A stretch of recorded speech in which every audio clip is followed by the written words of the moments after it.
This is the all-new Genesis G80, and it's the flagship luxury car from Hyundai's luxury arm, Genesis. And this is meant to be the best example of what Genesis can do, and also let you know that Genesis is a serious brand. Now, I've said Genesis enough times, I'm gonna walk you around the outside, the inside, and take it for a drive and let you know if you should buy one of these or go ahead and grab yourself a 7 Series or an S-Class for a lot more money. This is basically one of the top of the range versions of the Genesis G80. This is the 3.5 litre twin turbocharged V6 petrol. It puts out an enormous amount of torque and plenty of power all through an all-wheel drive system. Now, to walk around the outside here, I think this is one of the best automotive designs rolling around out at the moment. Everything is just so cohesive.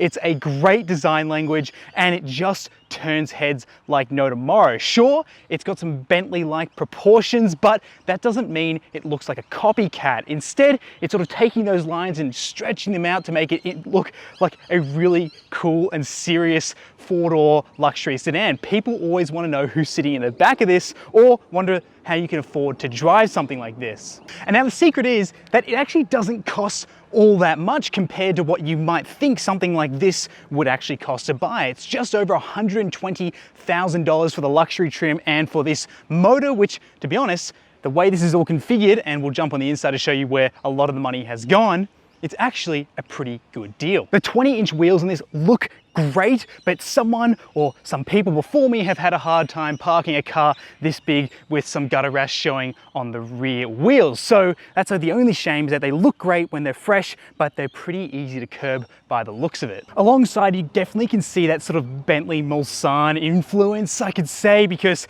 it certainly has that sort of long, big sedan proportions. Big doors make it easy to get in and out of, and also if you forget to close it all the way, they do have soft close features, which is really cool. I love that. Additionally, when you're on the outside and along here, you can access the functions on the key. So you can remote start the motor, which I think is pretty cool and just looks cool before you get in. And then also, if you need to straighten up the wheels or, you know, head into a car park that's a bit too tight, you can send the car to go forwards or backwards just using the key. Yes, we've seen this on some other Kia and Hyundai products, but to see a large sedan like this move on its own, that's just looks like the absolute epitome of luxury. I love how this thing operates just with the key. It also does this thing, if you walk up to the back of the car with the key in your pocket and say if you've got your hands full and it's locked, it will automatically open up, which is great. And it's a power trunk, so it means that if someone forgets to close it from the outside and jumps in, or you need to open it for someone and close it, you can do that all just using a touch of a button. Now, sadly,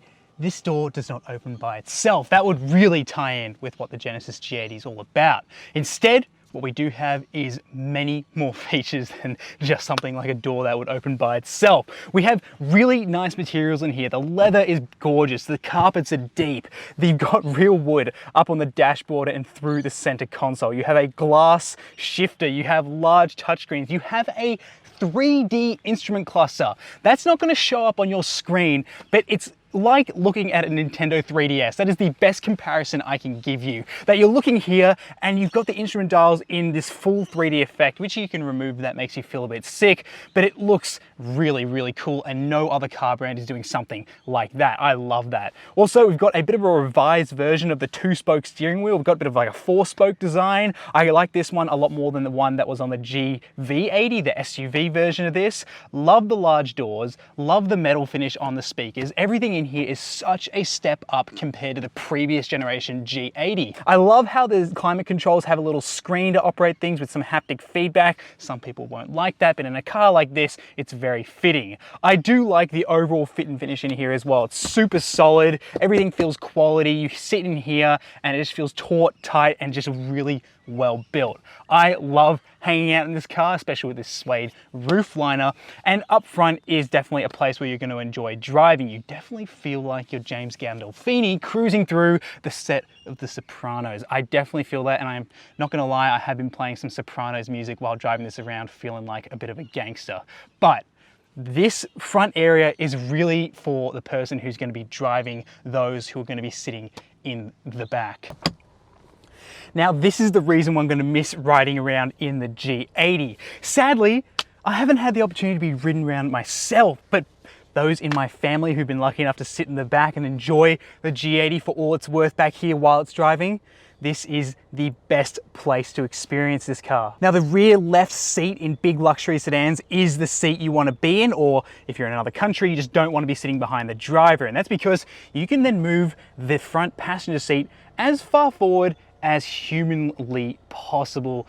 It is just ridiculous. You're not going to get a front passenger in after you're enjoying all this legroom back here. There is a giant center console in the back with additional wood trim and nicely finished little buttons here. And this is designed to make sure that I can be very comfortable with automatic seats that recline backwards. We've got heated and cooled seats back here. I can control my screen that's in front of me, which is basically mimicking the front infotainment system up front, which contains everything from like digital radio to satellite navigation. Sadly, you can't control Apple CarPlay up here, but you can control media. But one of my favorite features here is that you can actually go ahead and view the camera feed from the car's cameras while you're driving, which is quite entertaining when you're moving along at a bit of a pace. And you've got a couple of different camera views with that. Finally, you can access the boot from the rear here. I can imagine there would be some retrofit options to put like a wine cooler back there or some champagne flutes, whatever tickles your fancy. But really, when you sit in the Genesis G80, you want to be sitting in the back seats with no exception. Now, the boot of the G80 is one of those things that you have to know if you can fit a person in there for soprano reasons. In the back here, we have just over 400 liters of boot space, and it is restricted because you have to put extra sound editing in to make this car feel truly luxury. And so that means you're left with a giant boot that's really good for about 2 to 3 suitcases back here, or, you know, plenty of backpacks. But it's not going to be something that's going to replace an SUV. That's why the GV80 exists, and it's the reason why Genesis thinks the GV80 will outsell this 6 to 1. And in the back here, we have plenty of Genesis roadside assistance accessories. And this one, my favorite one, is the roadside assistance bag. It comes in a nice bag, but it's been very hard not to take some nice things out of here, like the poncho or the Genesis mat, which is nice and foam padded so your knees don't get sore when you're changing out the rear tires or whatever you need to change. It's just got absolutely everything that you might need in case of an emergency. We have a warning triangle, and we also have a fully kitted out first aid kit. Now, to do the obligatory tests for the Sopranos test. Oh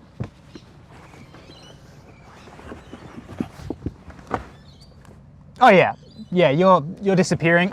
If you see this car pull up to your house, that is a definitely good sized boot for those sorts of things. Anyway, enough about Sopranos and trying to figure out what fits in the boot back here. Let's take it for a drive. Now, what I love about this car, and immediately what is just made apparent, is how smooth this car rides. Now, we got 279 kilowatts under the bonnet and 530 newton meters of torque from this petrol V6 motor. The twin turbochargers help this thing pick up quick. They don't have a bunch of lag, and this car is relatively responsive. You have a 0 to 100 time in around 5.1 seconds, and I don't doubt that at all, because this thing with this all-wheel drive system absolutely moves. The Michelin tires do help with additional grip, and that's absolutely needed when this thing weighs as much as it does. It is incredibly heavy for a luxury four-door sedan. And look, that is the price to pay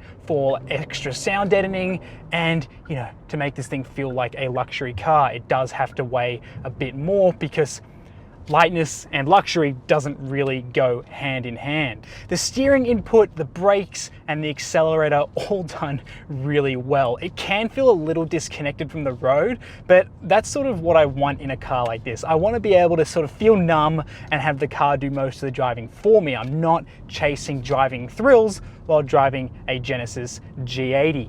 Acceleration is paramount, and it's all that you'll ever need in a big sedan like this. Now, the two downsides that this car really has, after all that glowing review I've given it so far, is while you're driving, you are going to notice that your fuel consumption is going to be significantly high compared to, say, a diesel alternative, or even, say, an SUV that might have a more economical motor. And that's because this thing weighs a lot and it's got a big petrol V6 motor, and the price to pay is around 17 litres per 100 Ks in the city from what I've been driving. That's pretty dead on for what the combined figure is. Now, we've got thick sound deadening. We've also got active noise cancellation from these speakers. These are Lexicon speakers. They're basically an upgraded Harman Kardon sound system. It's really quiet in here. The road noise is so minimal, and that's what I love about driving luxury sedans, is because compared to a luxury SUV, you have a big cavernous space, and just like a speaker works, that's what happens with the road noise from your boot.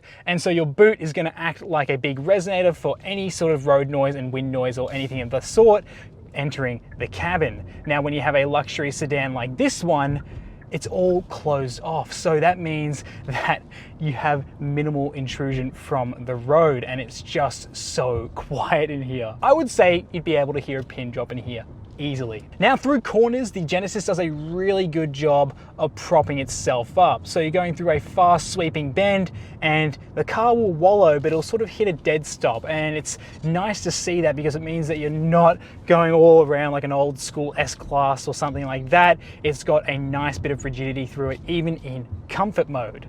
Now, we do have a sport mode in here, and activating that makes the dials look a little bit angrier and the revs build up, and you're really going to access all of your power when you want to. Now, what's really interesting in this car, and something I've never experienced before in many other cars, is that the seats and all the adjustment and bolstering are preset to the different drive modes. So in sport, the seat actually starts to grip me a bit more, which is really interesting. Now, we do have paddle shifters available going to this 8-speed transmission, and look, they're not the most responsive or the most pleasant to interact with. I don't like the material that they're made out of, like a plastic material that sort of detracts from the whole interior. Now, if you really want to try and see that fuel figure go down as low as possible, you do have an eco mode, which gives you these really cool dials. There's something out of like Tony Stark's helmet. They look fantastic, and on screen it's going to be a little bit hard to picture it, but the 3D effect really brings that sort of Jarvis vibe to it if you were Iron Man. Now, would I recommend buying a Genesis G80? Well, in short, absolutely yes. Go out and buy this over the competition. And that's because this is the car that doesn't need to live up to any reputation. It's got a clean slate to start with, so the expectations are sort of on the floor. And for the price you pay, you don't really have any expectations that this would live up to the likes of a Mercedes S-Class or a BMW 7 Series. So every interaction is very pleasant, because as you peel back layers, like the quality, the way it drives, the power delivery, and everything in between, you sort of realize that this is a lot more car for your money than you initially thought. And so much like Lexus in its infancy, this is sort of like one of those cars that's going to be looked back on and go, hey, that was a killer car, and that's where it all started. Fingers crossed, because I really like where Genesis is going with this thing. And also, if brands are important to you, like you need to be seen in a Mercedes or a BMW, that's when you will have to fork out the extra money to be able to get that sort of recognition. However, a brand like Genesis, which has nothing to live up to as much as Mercedes, BMW, and Lexus do just yet, they've done an incredible job of wiping the slate clean and giving you a product which is absolutely rivaling the likes of the 7 Series S-Class and Lexus LS. Now, since I'm so impressed with this car, I'm just going to cruise around listening to a soundtrack that, you know, is pretty fitting for this thing. Thanks for watching.